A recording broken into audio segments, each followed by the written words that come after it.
এক গ্রামে ছিল এক লোভী বেগুন বিক্রেতা, নাম হিরু। সে বাজারে ভালো দেখে বেগুন নিয়ে এসে খারাপ বেগুন ভালো বলে বিক্রি করত। বেগুন দেখতে একটু কালো হলেই কি, ভেতরটা তো ঠিকই আছে, লাভটাই আসুক।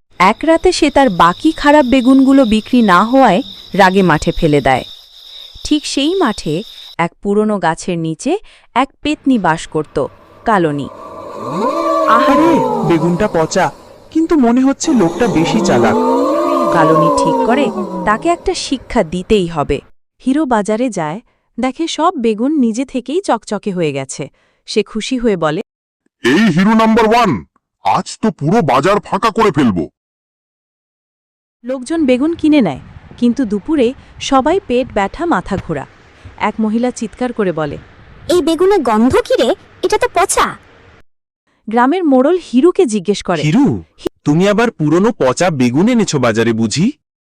না মোড়ল মশাই, আমি কেন পচা বেগুন বাজারে আনবো?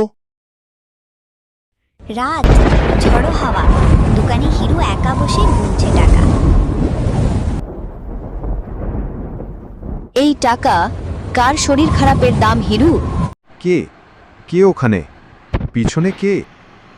আমার নাম কালনী, আমি এসেছি তোমার বেগুনি বিচার করতে। হঠাৎ বাতি নিভে যায়, দোকানের বেগুনগুলো নড়ে ওঠে, এক এক করে নিচে পড়ে যায়। তুমি যদি আজ রাতের ভিতরে ভালো বেগুন বিক্রি না করো, তাহলে আমি তোমাকে খেয়ে ফেলবো। ঠিক আছে, কাল থেকে আমি ভালো বেগুন বেচবো। আমাকে তুমি খেও না, আমি কারো ক্ষতি করব না, কালনী। পরদিন সকালে হিরু এখন সোজা, সৎ। তার দোকানের নাম এখন সততার সবজি ভাণ্ডার।